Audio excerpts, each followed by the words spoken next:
Hello, hello, hello. Welcome to our cycle Superpowers. This is going to be a whirlwind of cycle basics, everything you need to know, all that good, juicy stuff. And I hope that you will tell your friends and have these conversations and reframe our cycles out of this blame and shame and embarrassment thing into something more positive and moving forward. I have been doing this for a long time. I love our menstrual cycles. I've been talking about how do we do this on stages since 2015. So it has been a minute since I started doing this on stage, and it's been even longer since I've been doing it behind the scenes. I have written 3 books on the topic and created a period oracle deck. So, I mean, when I say I'm in this, I mean I'm in this. And here's the thing.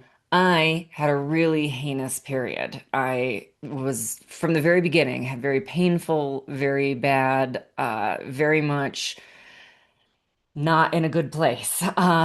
Periods. They were ugly, they were painful, they were something that it got to the point where I was like, I don't think I can do this anymore. If I have to go through this every single month for the next however many decades, I don't think that I can go on. So when I say I come at this from a place where in like finding the superpower in my period was not even on my radar. It was, I mean, I'm begging for hysterectomy, begging to be put into like early onset menopause, like anything I could do to make the pain stop.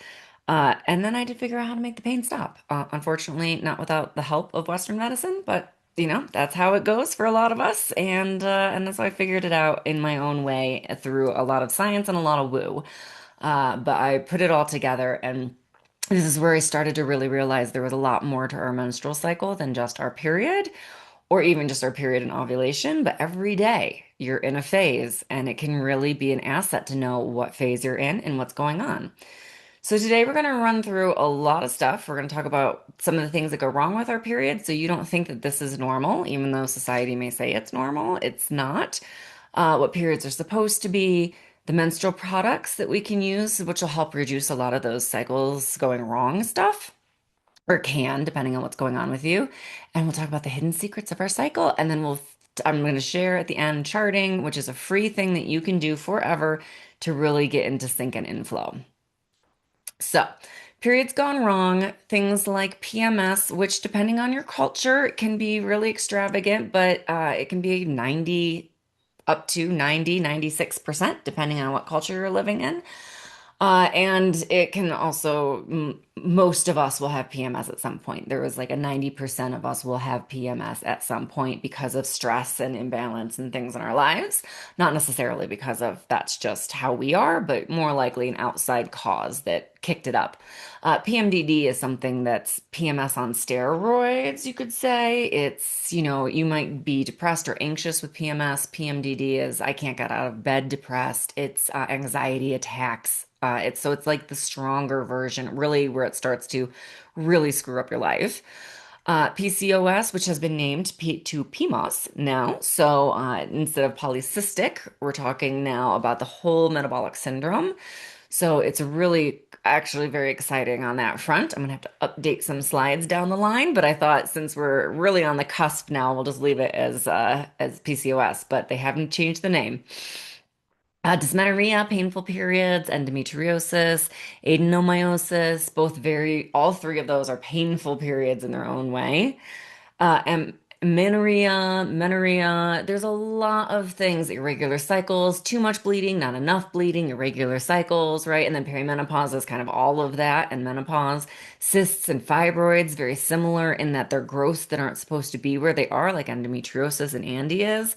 And infertility, which is just, I mean, sometimes people walk away after years and the doctors just go, unexplained infertility and call it a day. So, not great. These aren't all of the ways that things can go wrong, but these are the things that I see in my practice the most. And I will say, PMS, the easiest one of all of them to fix. In fact, I can work with a client probably by the third month, we've got the PMS dealt with. Usually in the first month, we see an improvement, and by the third month, the PMS is pretty much gone or just very easy little bits and pieces. Bigger things like PMDD, the pain trinity here, these kinds of things can take a little bit longer, depending on the reasons for these. It can take a little bit longer. I mean, especially for my endo clients because it is a full system, and now my PMOS clients. These are two very whole body things, and often we'll work together for a year or so to get everything really locked in because it's your whole body. It's an autoimmune, or I mean, I guess technically it's not autoimmune, but it falls into that like this whole body inflammation. So we really work through all facets of life to reduce those issues. So, just to clear, PMS, not a phase of your cycle, a hormonal imbalance, obviously easy to fix. Things like fatigue, brain fog, sore breasts, mood swings, headaches, bloating, digestive issues, all the way from constipation to diarrhea and everything in between. In fact, a lot of women get misdiagnosed with some version of IBS instead of actually what's going on with their cycles. They overlap a lot. Not going to say that it can't be both, but for a lot of people, I got was misdiagnosed with IBS at first as well, and bipolar before we finally got to endometriosis.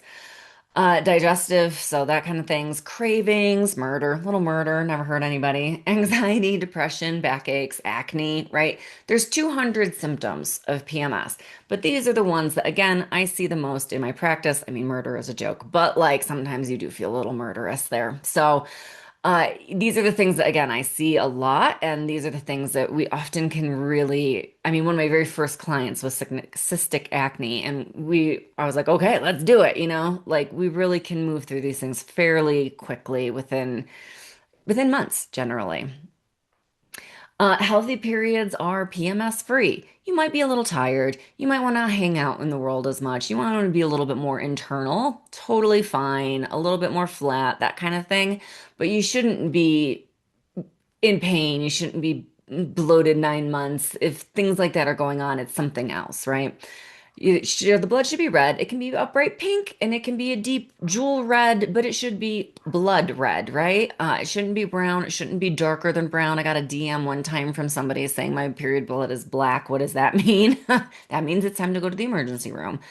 You definitely should have fresh blood. And sometimes right before your period, you can get a little brown spotting. That's generally some of the tissue left from the previous month that's been oxidized. And so it's coming out brown. And sometimes at the very end of your period, you get that little bit of rusty brown red, also within the realm of normal. But the main part of the period should be a bright blood red.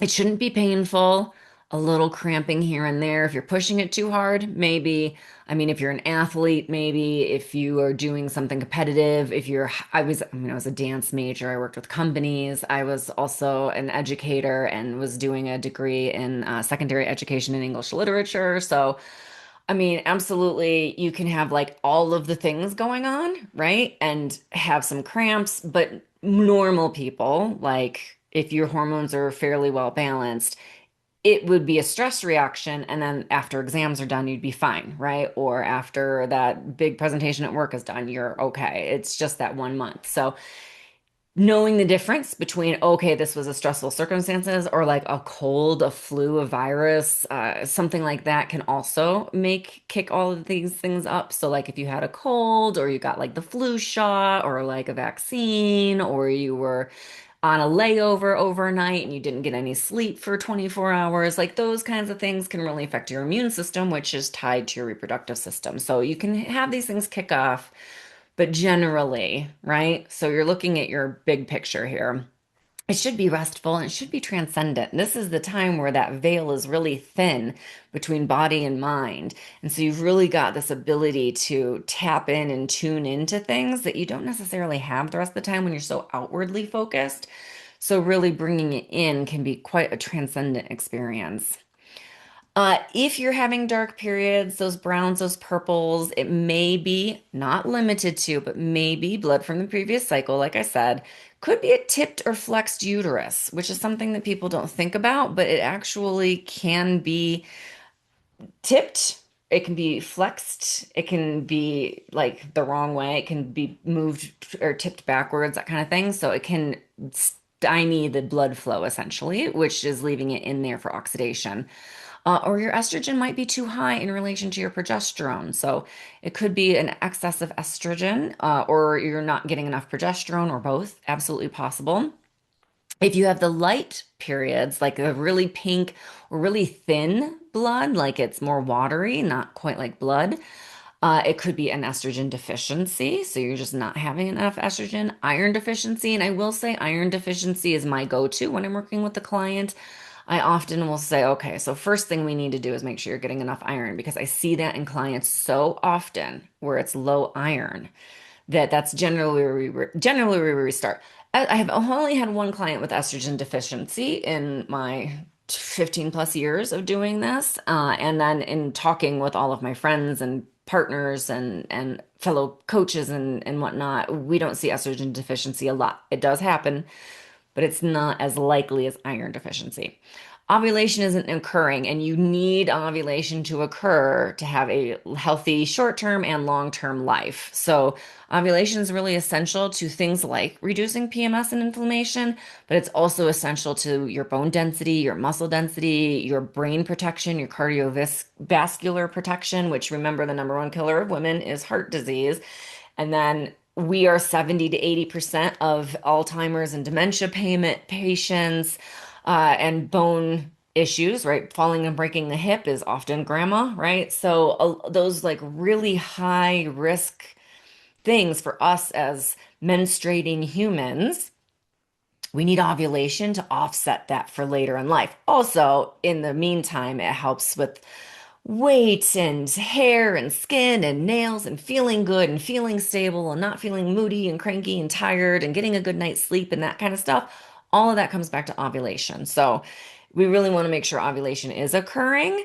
And generally, when I have this, we look at iron. So we make sure ovulation is actually occurring, we're verifying it, and we're making sure that the iron deficiency is addressed if there's a deficiency.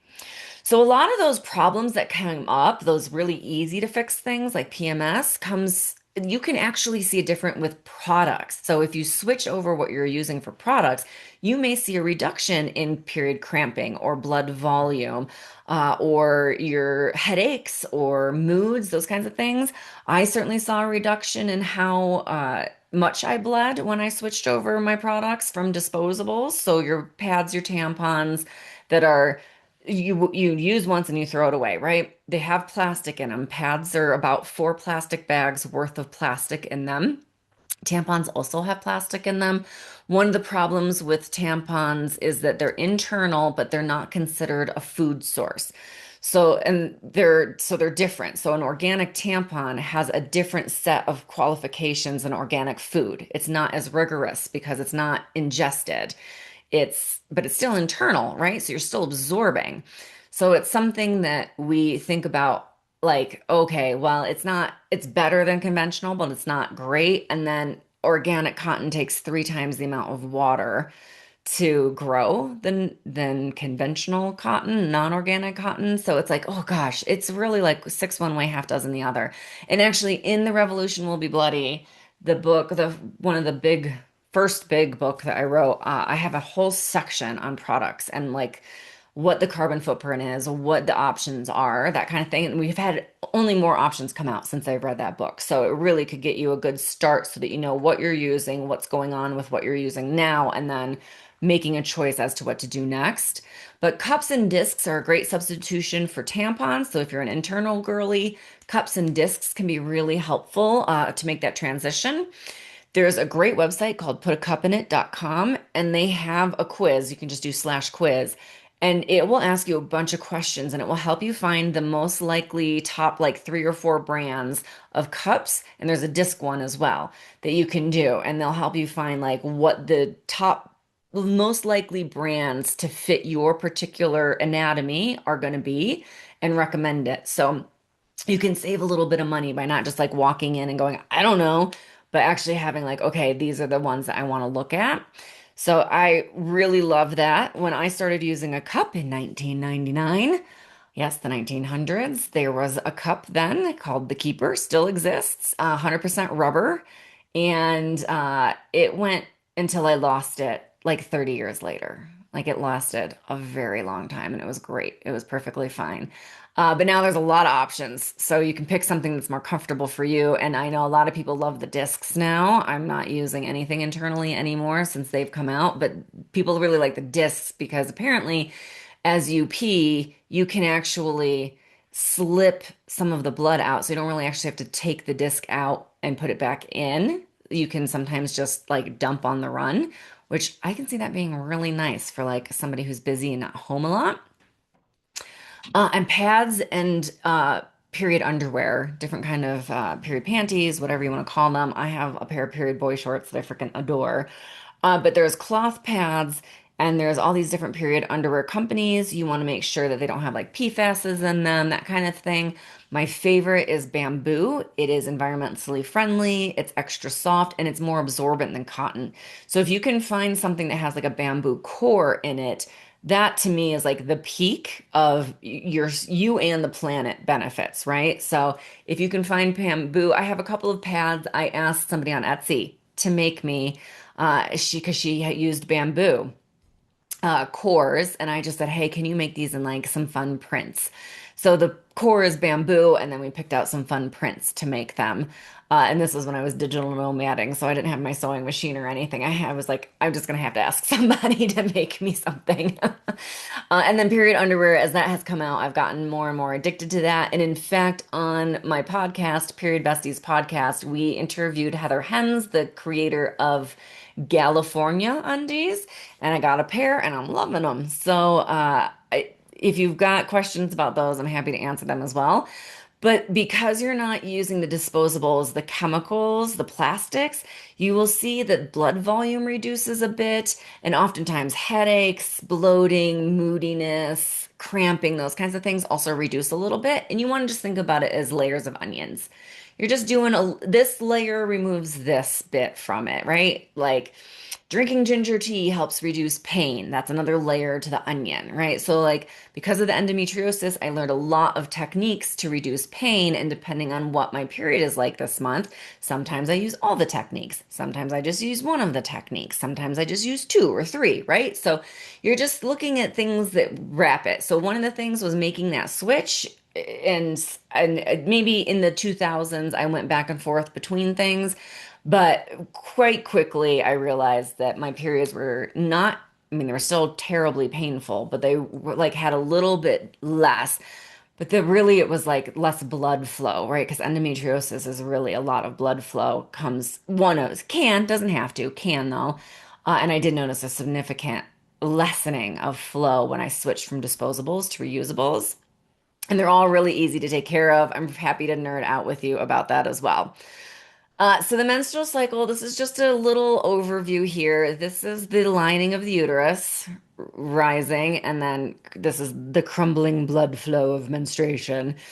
This is your hormone levels. So as we move through these phases, just keep in mind estrogen has this high here right before ovulation. And then it has a little second wind bump in an ideal cycle. Your progesterone rises in your luteal phase and it's supposed to stay high. So I have the luteal phase broken into luteal, which is this bit, and then deep luteal, which is as your progesterone and estrogen are declining. So it's those couple of days before your period. For some people, it can be a week that they can feel like that deep luteal phase. But for most people, it's 2 to 4 days before your period. As this decline starts to happen, you can feel the change.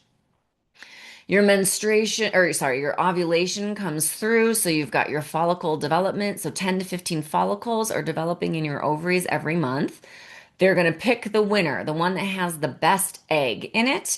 That egg is going to explode out of the follicle, and then that follicle is going to collapse in on itself and become your corpus luteum, your most highly vascularized organ in your body for 2 weeks.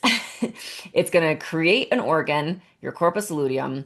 It's going to pump out progesterone, bit of estrogen, and then it's going to die.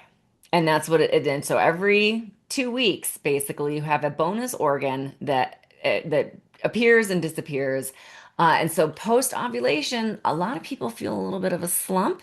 Your estrogen diminishes, your testosterone, which isn't on here, but your testosterone really affects how you feel as well. And so your testosterone does this little bump here, almost like the FSH, like there's just this little bump, or like the LH, but a smaller, much smaller bump. So it has this little bump here as well, and then it crashes. And of course, your estrogen is coming down as well. And all of those things can make you feel tired. But I also think maybe because you're building a brand new organ in your body, albeit a small one, you might be a little bit tired on that day after ovulation or 2 days after ovulation. But then the things start to rise again. This organ becomes stable and starts doing its job. And so you get that second wind, that estrogen second wind, but also that progesterone that helps just smooth things out for you. Okay, so your menstrual cycle starts day one is your menstrual phase.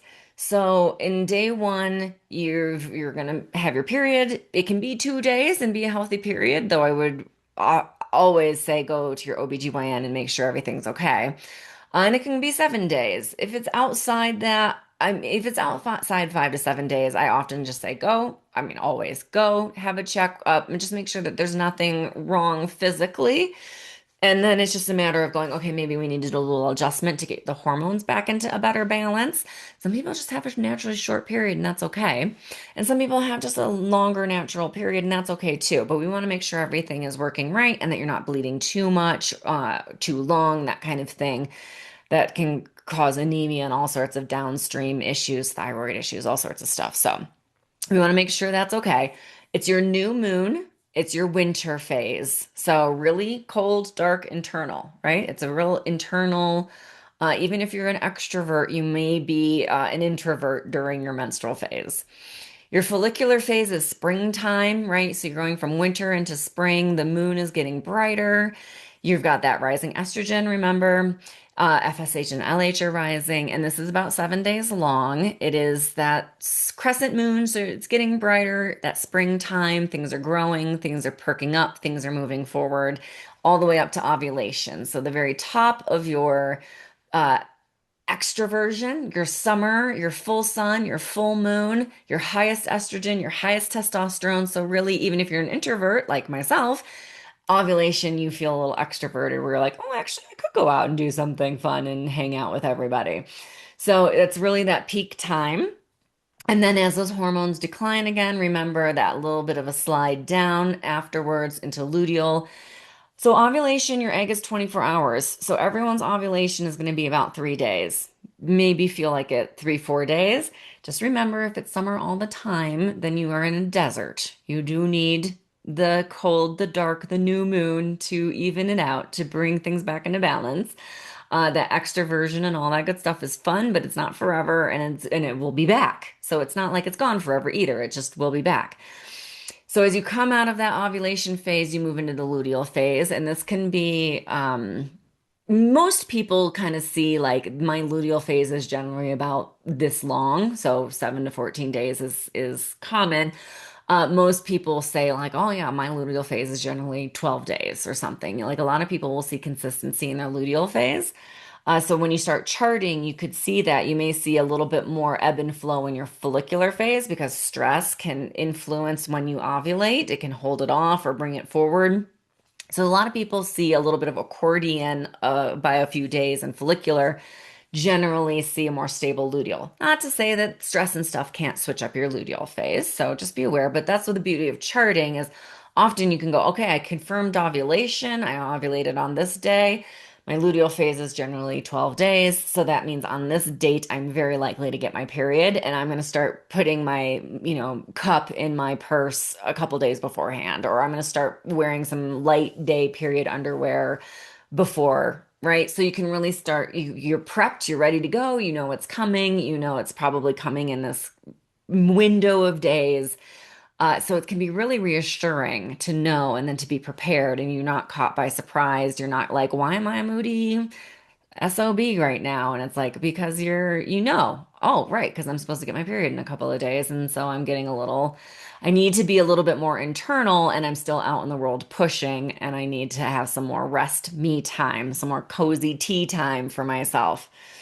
And then that deep luteal, generally around 4 days, right before you get your period, when all of those hormones are coming down, you're moving from that late summer where the days are still long but cooling into that autumn where the days are starting to get shorter. You're not maybe having iced tea on the porch in the evening, you're having hot tea on the porch in the evening. But you're really moving towards that internal time. So it's just a few days of transition, but it definitely has a distinct feel to it. Just like ovulation is a short but distinct phase, you can really feel it. This is what it feels like to move through the cycle. So as you're feeling things, you're feeling that cold, dark, introverted, cozy, warm blanket, hot tea, reading a book, all the way to that, okay, I am feeling a little bit more outgoing, but I'm not quite to my peak yet. Okay, now I really do feel like I'm on fire. I'm knocking things out. I'm like queen of the land. It's amazing, high noon, all that good stuff. And then you're coming back and going, okay, it's time to start bringing a little bit more attention back to me, less to the outside world, focusing on what I need, setting myself up to have a real easy, deep luteal menstrual transition so that you can really just glide through and really enjoy each of the features of each of these cycles. And it feels, you can feel the shift from one to the other. One of my favorites is a client who said, I know that I'm moving from luteal into deep luteal when it's time for chocolate. She's like, that's my deep luteal tip off. I know that I'm right there when I am starting to crave chocolate. And that is a common one, I will say. That's been something that many clients since then have come back and said. And I do too find myself craving things. So sometimes the craving can be kind of your first sign of, oh, I'm in deep luteal now. Chips, fried foods, junk foods often are the things that we crave in deep luteal because they're high energy hits and our body is tired and it's getting ready to bleed. So it's not necessarily the best thing to eat, but it's certainly those cravings that signal like, okay, I'm moving into that deep luteal phase. You feel a little like, oh gosh, everyone is just exhausting and annoying. Not because they are or because you have PMS, but most likely because you haven't given yourself the enough me time and downtime to really be okay with the outside world in that phase. So, let's talk about the hidden secrets of each of these phases. This is one of my favorite things to do. And we're just going to cruise through each phase real quick and just talk about those real powerful points, right? So, the menstrual phase, these are the goddess cards from my oracle deck that we're going to go through just to get the vibe of that phase, right? It's winter. It's cold, it's dark, it's definitely got that like witchy magic energy. It's this right here, right? So day one, it's that uterine lining shedding, it's the low hormones. If somebody is like, oh gosh, are you bleeding or you got your period or something, you can often say, well, this is when my hormones most closely resemble the male hormones. So this is what it's like to be with you all of the time. Boom. Remember, it's the new moon, winter, and water elements. So just keep that in mind when you're feeling out this particular phase. New moon, winter, water, right? Those are your elements that you're syncing with. Your senses all relate to each phase. So this is that salt. Just think of that cold, dark sea, salty water. It's the salt phase. You may see yourself craving chips and things like that in this phase. It's a soothing phase, so make sure the scents around you are soothing or getting rid of scents. A lot of times, scented things are really irritating in this phase. So it may be time to get rid of the scented things in the house. They're not great for you anyway, and move into something that's soothing. So, like maybe it's a little steamer simmer pot or something, which water, right? So you may want to embrace that water and have a little simmer pot going in the house that has like some cinnamon and some orange, something like that. That's a real soothing scent, warming scent for you.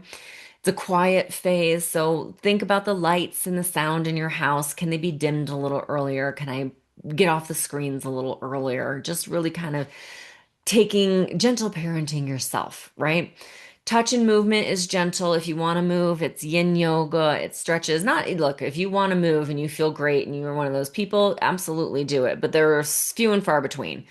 So for 90% of us, it's a gentler time. We may stretch, we may want to do a little yin yoga, a little tai chi, a little qigong, stuff like that, but we're really not running a mile or, doing the 10-mile hike or whatever in this phase. And then it is your time to release. And just keep in mind that shedding is not just for your womb, it is for you as well, emotionally, physically, mentally. Get rid of that junk. It's a great time to do it. You can do a little blood magic where you're like, okay, with this blood that I'm releasing, I'm also releasing this, right? So you can really let things go. And I really do like the boundaries in here because sometimes what you need to release is being a people pleaser or overly doing things for people, jumping in where, you don't necessarily need to, whatever it is, at the cost of your own well-being. And so sometimes shedding is about letting go of that way of being and installing some boundaries so that you can actually have a better, more balanced life. So just thinking of shedding and then going, okay, if I'm getting rid of this, is there a boundary I need to make in order to continue this forward? And a future letter is such a great way of bringing in a little manifesting magic in this phase. Dear your name here. Dear Stasha, it's been 10 years. Let me tell you what happened. This is incredible. You're never going to believe it. This, boom, right? So, writing that future letter can be really powerful in this phase. And ask yourself those why questions. Why do you want this to happen? Why do you want to see this change with this next cycle? Why do you want to see a better or a different version of yourself? Why would this be beneficial for you? Why would this be beneficial for your family? Why would this be beneficial for the land, the environment, the world, whatever it is? Asking yourself those why questions so that down the road, when things get tough, you go, oh, right, I'm doing it because of this, right? My why has always been to save one woman from the pain that I went through. I have done that time and time again.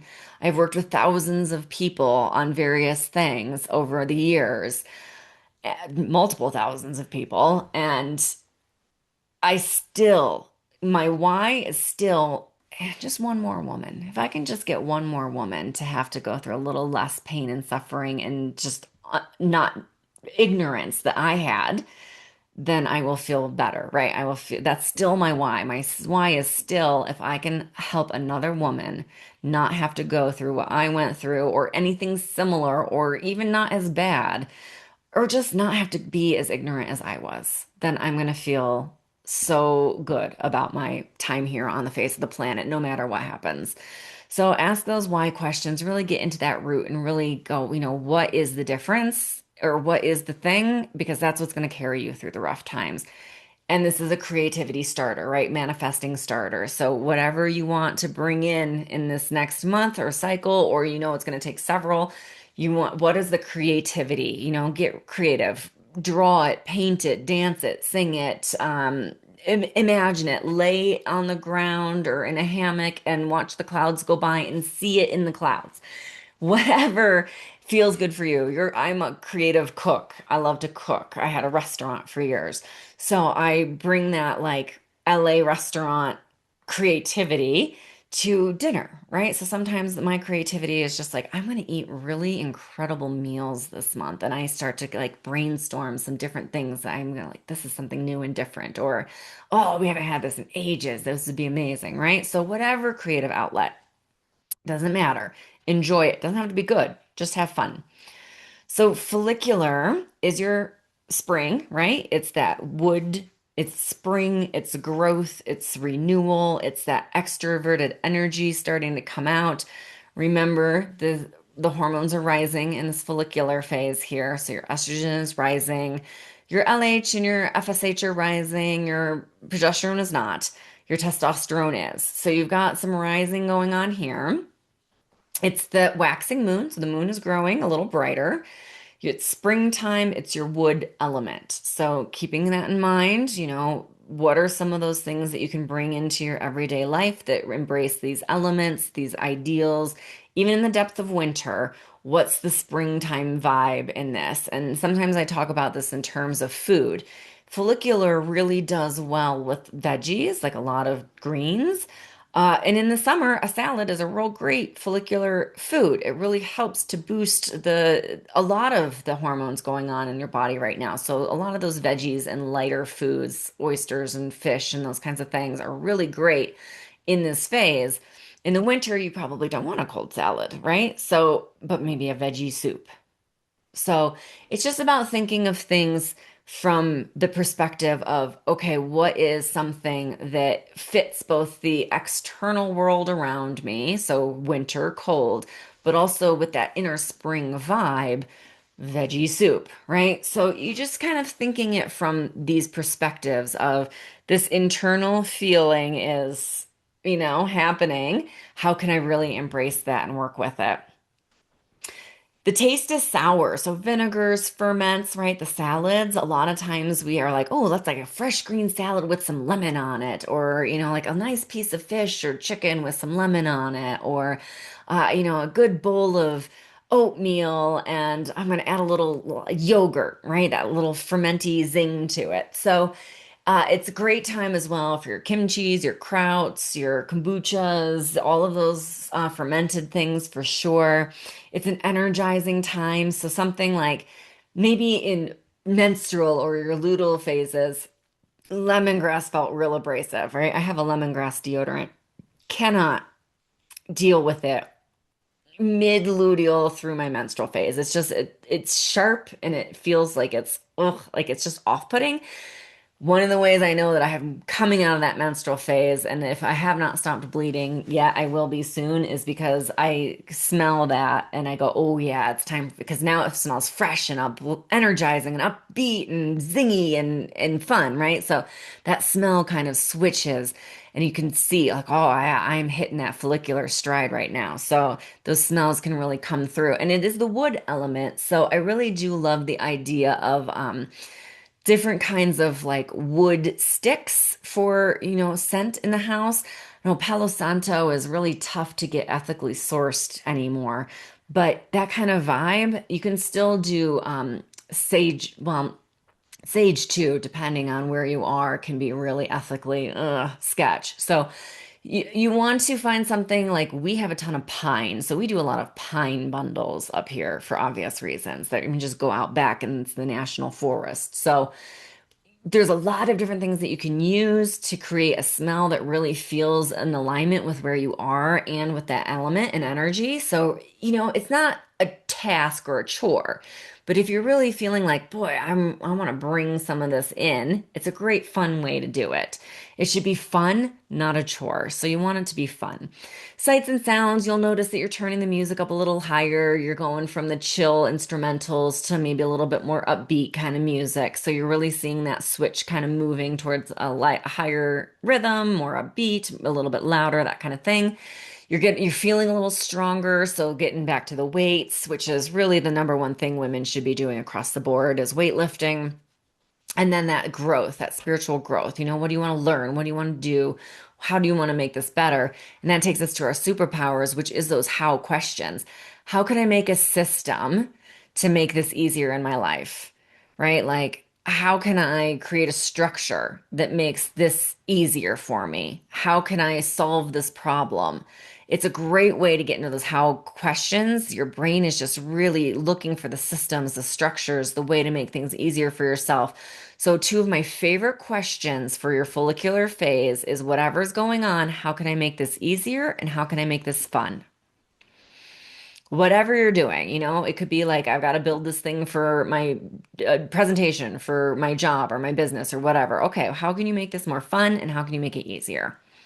For me, how can I make it more fun is always like pick a good concert, put some like noise canceling headphones on and just get into the zone.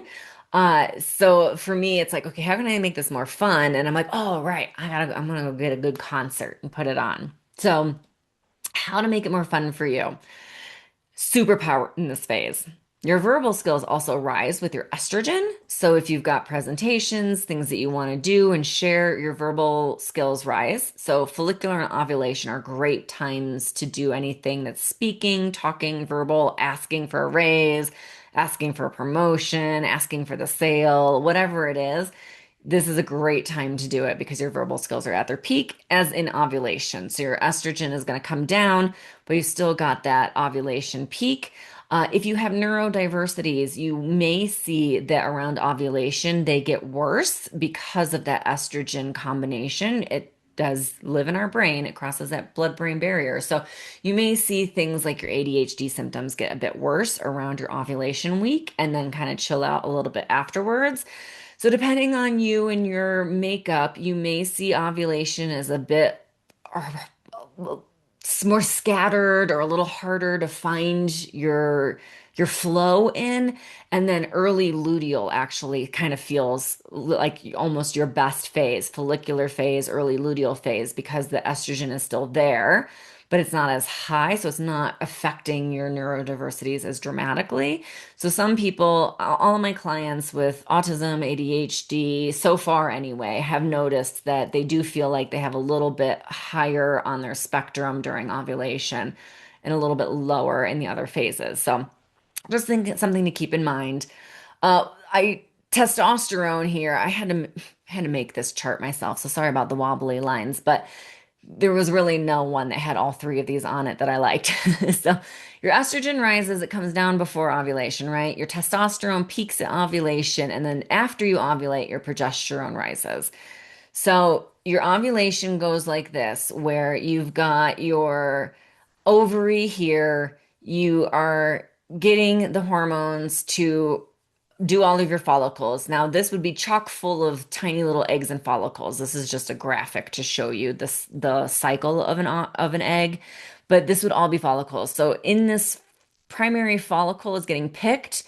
You've got about 10 to 12 follicles that are developing in your follicular phase. When you go through here, you've got all of these follicles developing, and then you've got the one that's going to be the egg that wins the competition. It's going to explode, rupture out of the follicle, liberated ovum, which I just think is hilarious. It's going to get sucked up by the fallopian tubes, which are not attached to the ovaries, by the way. The fallopian tube is not actually attached to the ovary. It just sort of hovers out there, and then when the egg ruptures, it sucks it up. So your egg is kind of free floating in your body there for a bit. And then the early corpus luteum starts to form, and then it starts to pump out the progesterone, and then it sort of dissolves back in on itself. Just the easiest way to describe it.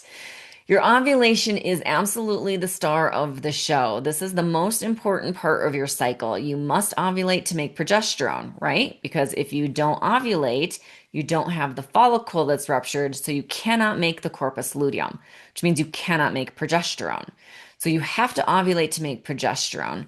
Cervical mucus can be a sign of a potential ovulation, but it doesn't mean you are ovulating. Our ladies with our PCOS or PMOS now, will know this. A lot of times they will see signs where they feel like they're ovulating, but they don't actually ovulate. And then another week later, they'll see signs of ovulation attempt number two, maybe even attempt number three or so before, right? So the cervical mucus is a sign that you're trying to ovulate, but it is not a sign that you have in fact ovulated. Basal body temperature is the only real way to confirm your ovulation because your progesterone increases your basal body temperature. So that's your temperature when you first wake up in the morning before you do anything. So you have to ovulate to make progesterone because you can't make it without the corpus luteum. So you have to ovulate to make your corpus luteum, to make progesterone, to increase your basal body temperature, which is how you confirm that you have, in fact, ovulated. You can't get a short little temperature rise after you ovulate, but if it doesn't last for 3 days, then you have not actually made the corpus luteum. It's just your body responding to the potential ovulation. So just like the cervical mucus coming up, just like the libido rising, you're more adventurous and it may be harder to sleep and that kind of thing can all come with that, whether you actually ovulate or not. So you really want to be able to confirm ovulation. So your elements are your full moon, summer, and fire. Fire is a great way to communicate with this phase. We all like to, well, at least I do, and everyone I know likes to, toss the things you're getting rid of in the fire or calling in something and, burning that piece of paper. So it can be a really great time to go do the things that you need to do to manifest the things that you want to come in. Like you have to take action. So it can be a really good time to take that action, and using your senses can be really helpful to take that action. So the taste is bitter, thinking like dandelion or arugula, those kind of really darker bitter greens, because it's that sharp phase. So it really is a great phase to mustards, wasabi, those kinds of things. Chili can really good time, like bold, bright, confident. It really feels good in this phase. And it can be a lot of fun to use that to really help bringing forward the things that you want. If you're going to attempt to lift the heaviest weights of the month, this is when you want to do it. If you want to beat your time, this is when you should try. If you can, if you're not in competition and you have no choice as to when you're running or lifting or whatever, this is the time to take the hard yoga class. This is the time to take the advanced Pilates class. If you are teetering and you're like, I think I can take it up a notch, this is the time to try it. So if you're attempting to move a little bit bigger and bolder, this is the time to give it a shot. But then don't think, okay, well, I've taken the advanced class, I nailed it. So now this is what I'm going to take for the rest of my life. You will very likely want to bump it back down to that medium, intermediate, whatever it is for your luteal phases, and then come back in follicular and start in that advanced class again. And then eventually you get that strong and that hard, and you can stay in that advanced class. So it really can be a really beautiful way to gently move you forward in, say, exercise or even like your studies, those kinds of things, and really trying to move things forward. It's a good time to do it. It's also a really good time to ask for what you want, ask for what you need, that kind of thing. Your ovulation is the time. There was a study done on women in a tipped position, and they made the most money during their ovulation phase. The people did not know that were their customers did not know they were ovulating, but they got the highest tips in their ovulation phase. They're just out there glowing, doing their thing. So ask for what you want and what you need in this phase because the odds are going to be higher that you'll get it. It's just math. It's not woo, it's just math in that way, which I just think is amazing.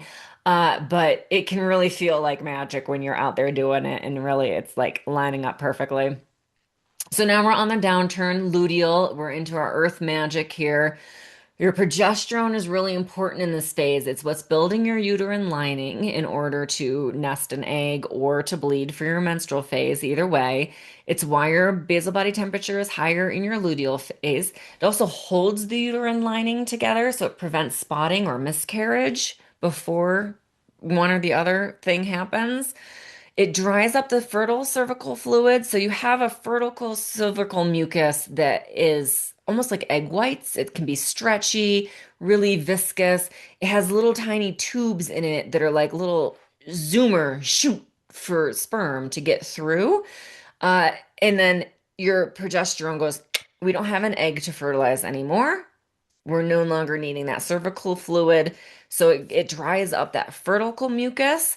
And actually, you kind of go back to the mucus that is sort of out there to kill all of the sperm because it's unnecessary at the moment. It regulates blood loss during menstruation so that you're not bleeding too little or too much. It reduces inflammation. This is one of those things that if you have any issues, any kind of PMS, any of those stuff, you really want to make sure you're ovulating because your progesterone reduces inflammation. It's a natural anti-inflammatory. And this is where I don't want you to get confused with the quote unquote progesterone and birth control. It's not progesterone, it's progestin, and it increases inflammation. So you may see some issues because you're getting progestin in those hormonal things and not progesterone. So it's very different. It supports thyroid function. More and more women are coming to me with thyroid issues. I've had thyroid issues since the 90s when I was in high school. So I definitely have seen it. It's something I'm intimate with through my own journey. And then having just so many clients that turns out to have thyroid issues. and it does support your thyroid function. So again, you really want to make sure you've got your progesterone because thyroid is what regulates energy levels, weight, metabolism, brain fog, hair, skin, nails. All sorts of things come from thyroid. It's everything in your body. It has a thyroid receptor, so it's very, very important. It regulates the immune system. It really is part of if you're pregnant, we need your immune system to not be as effective so that it doesn't kill off the egg, but it keeps it regulated. So you really want that progesterone there to help with that. Boosts mood, strengthens your bones, supports your cardiovascular system, and it really helps you with the hair, nails, skin, and more. So progesterone is really, you want to talk about just superficial things, weight, hair, shiny hair, good skin, strong nails, clear eyes. Just that alone is progesterone. It's a lot of other things as well, but progesterone plays a role in all of that. So you really want that short-term benefit. You need that progesterone, and then of course those long-term benefits I mentioned before. So cholesterol turns into pregnenolone, which turns into 150 different hormones, including progesterone, along with everything else. But for the sake of today, you need your cholesterol to become pregnenolone, and then it's going to choose whether to make it your stress hormone, cortisol, or progesterone. And if you are really stressed out, it's not going to make progesterone because it needs to deal with your stress, and then it becomes what's known as a cortisol. Instead of making progesterone, it makes more cortisol. So a lot of people are walking around with not enough progesterone out because their body is too busy making cortisol for their stress system. So keeping in mind everything you can do, peeling those onion layers back to reduce your stress is going to help make more progesterone in this phase, which is super, super important. The moon is getting darker. We're in the late summer. We're in that earth phase. So get your feet into the earth, get your toes into the dirt, dig some holes, plant some seeds, whatever you got to do. But like get out there, forest bathe. Taste is sweet and starchy, sweet potatoes, carrots, those kind of sweet but root veggies. Absolutely the phase through luteal and deep luteal. One of my favorite things to do in luteal is make myself a huge batch of sweet potato pudding. So I do sweet potatoes that I've roasted or steamed, pureed, sometimes with a silken tofu, because boy, it just gives it a beautiful mouthful. And then chocolate, cacao powder, cinnamon, a little vanilla, maybe a little maple or nutmeg or something, and then make little containers of it and stick it in my fridge. And then every time I have like a dessert craving, I just pull that out because sweet potato is so good for your digestive system and your hormonal balance, especially in this phase. And then you're getting the chocolate fix and there's no added sugar. You can add honey, especially if you're like a real sugar person and you're not like it's not going to taste right because there's no sugar in it, aside from what's in the sweet potato. But if you aren't a high sugar eater, just make it without sugar. It's so good just how it is. But if you need to step it down a little bit, add a little honey or maple syrup, and then step it down as you are detoxing from the sugar and getting rid of the sugar. Warming smells, the roasted roots, those cinnamons, those kinds of things. Absolutely, you want to stick with that through both of the luteal phases.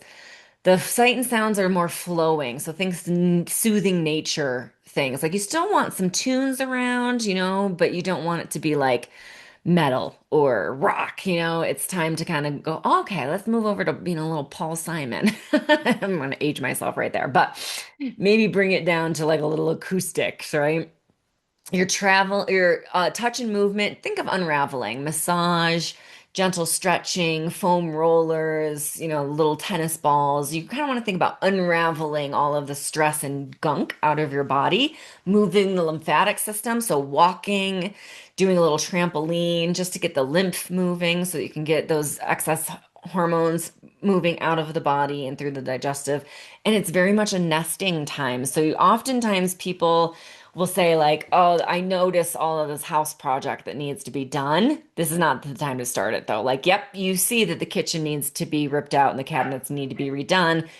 Now is not the time to start it. In fact, now is the time to start it in that now is the time that you want to like look at the spatial problems or see what's going to happen. You have an increased ability to mentally rotate objects in this phase because of the progesterone. So it's a really good time to say, like, okay, I do want to make some changes, but don't do them. Start mapping it out, draw it out, sketch it out, Pinterest it out, whatever. But this is the time to play with the visuals, not actually do the work, right? Follicular and ovulation is the time to do the work. And then you could wrap up work in this phase. Like this is a great tying up loose ends phase. So finishing the work, finishing whatever it is that you're doing. It's also a really powerful community time, and time with our girls actually reduces our stress. So if you have a good supportive community, you want to spend time with that community. And then you're going to ask yourself what questions. So what works, what doesn't work, kind of logical questions until you get into deep luteal. Deep luteal is, again, this little time right before our menstrual phase. And it is that very last bit of light from the moon. You're in autumn. It's in the metal element. So it's time to cut things off. If you're done, it's done now, at least for the next week or so. It's cut off. It's done. It's a new mommy flavor, so adding a little, your immune system's a little lower as well. So things like oregano can be really helpful in this phase to savory pungents to help give you a little immunity boosting as that immune system is getting a little low as your progesterone's declining. It's a very healing time, so I want you to just find things that smell like healing to you, whatever that means in this phase. It is a sight and sound calming, dimmer lights, cooler lights, candles. We really just want to kind of get in that calming, soothing vibe, and you just need to be present. This isn't okay, well, tomorrow I will. It's a right here, right now, I feel like this. So it's a very much a lesson in being present, which you need to learn so that when you go through perimenopause, you are very good at being present because perimenopause is basically, I don't know, 5 to 10 years of being present all the time. So practice it in every deep luteal phase until you get to perimenopause so that you're a pro by the time you get there. You're very clear and you're really good at emotional what questions. What is hurting me? What is benefiting me? What feels good? What doesn't feel good? So you really want to get into those feeling questions and to have that clarity. So just the last thing here real quick is we're going to go through charting. So you can do things on your app. The problem with apps in the United States is they can be subpoenaed. It doesn't matter. They're not HIPAA. It's not a thing. So I don't care where your app is. It could be in Europe, it could be in a different country where it is. It doesn't matter. It's still able to be subpoenaed in the United States. So if you have a menstruating body and there's any pregnancy, like unless you're completely infertile, there's a chance that you can be pregnant just by bad things. So tracking apps can absolutely sell your data and it can absolutely be subpoenaed no matter what they try and tell you. So it is that way. The app tells you instead of you figuring out the things for yourself, and it guesses. They don't really know. So they're good for some things, like maybe doing a basal body tracking app, which I have, so I don't have to get up at the same time every day to do it. But then I put it on my chart so that I can actually see what's going on. So it's guessing. It doesn't really actually know. So you do have to know what's going on. And you can't see everything all at once, which is just not as good. And it's not creating a mind-body connection. It's not creating a cycle-body connection. So you're still removed, whereas charting is really making that mind-body cycle connection. It's easy to compare everything. You can see everything all at once, and you can go, "Oh, I ate a bunch of sugar, and then the next day I was a moody bitch," or I didn't poop for 3 days, and like now my energy is crap. Like you can really see what's going on and how things are being affected when you're charting. And I believe in charting so much so that this is free on theperiodcoach.com. You can print it out and use it forever for free. That's how much I believe in it. And it's a charting mandala. So this is a day in your cycle, and it's got the moon phase, energy, self-care, symptoms, mood, cervix, which you need if you're tracking for fertility, but I use it for meditation, nutrition or intake of any kind, water, whatever you want it to be. Libido, you can also change that if you're not in that situation. Uh, Cervical mucus, blood, that kind of thing, basal body temperature, and then digestion. So you really can see everything and you can change things. So like for this little apple, I charted my sugar for a couple of months just to see what my sugar intake looked like and then get that back under control. So you can really have a play with it and do different things. This is literally my chart. This is actually what my chart looked like. I took notes. I was traveling. I was speaking in Fiji, so I had all these notes up here of what we were doing and everything that happened. So you can really truly use it and make it your own. So we went through some period problems. We went through healthy cycles. We talked about disposables and whatnot, our cycle superpowers and charting. And this is where you can find me if you want to follow along for more, for everything that I'm doing now, then, the next day, whatever it is. Thank you so much for joining. I hope you enjoyed it. I hope that you got something useful and helpful out of it. Uh, and oh, let me check the chat box and see if there's any questions. And so thank you so much. And yeah, go grab your version of the chart, use it. It's free. Have at it. If you have questions or anything, absolutely feel free to email me. How do I track ovulation basal body temperature? So your basal body temperature is measured. There's the cheap way and there's the easy way. It's life, right? You can have two of three things. You can have fast, cheap, good. You can't have all three. You can only have two. So you can have cheap, which is you get a thermometer at your local CVS or pharmacy or whatever. Just make sure it's digital. It can remember your last temperature. And then every day before you sit up at the same time, you have to take your temperature.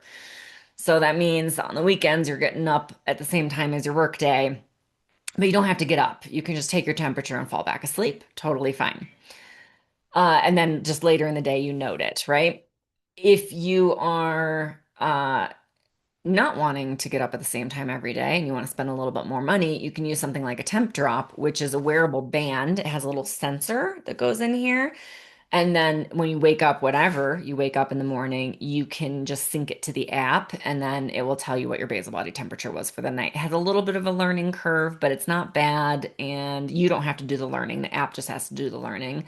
And then for the thermometer, to get a really accurate read, you need to be asleep for 5 hours. So if you are somebody who does not get a solid night of sleep, the temp drop is going to be a better option for you. Or you're a mom and you have to get up to feed, that kind of thing. Um, with temp drop, you need 3 hours of continuous sleep for it to work. You don't have to get up at the same time every day. So it's got some pluses to it. It is more expensive, although I do have a link for 15% off, which you can use in conjunction with the sale. So they do have sales, and I do recommend using my link for that extra 15% off on top of a sale. And then you can get like 25% off or 35% off, depending on what kind of sales they've got going on. And they usually do have some good sales throughout the years. So I definitely tell people if you're on a budget and you want to do this, just wait for a sale, use my link on top of it, and then you can get a little extra off and make it a bit more reasonable for more people's budget. If you don't have a problem with it, just use it. I mean, still use my link. You can, I mean, why not use my link? You still get 15% off. Donate that money to a good cause, right? And then if you just don't have the money for it, you can absolutely do the thermometer method, which is what I did for a long time. And I got up at 5 a.m. to do Tai Chi in Los Angeles. So on non-Tai Chi days, I still set my alarm for 5 a.m. to take my temperature, but I just rolled over and went right back to sleep. One of the things that the fertility awareness people will tell you that if you are using it, your basal body temperature for fertility awareness, and you're using the thermometer method, you should really warm it up before you use it. So you kind of stick it in your mouth. They say 10 minutes before you turn it on. I don't know that I would have the patience to do that, but I wasn't using it for preventing pregnancy or getting pregnant. I just wanted to make sure I was ovulating, so it was not as important for me to do that. So depending on what you're using it for, you don't necessarily need to do that. But yeah, it was really fascinating to see. And you need 3 days of a consecutive high temperature to confirm ovulation. So you will probably feel like, oh, I think I ovulated. I can feel that energy. But then you also can see, like, okay, so now I've seen 3 days of a high temperature after that.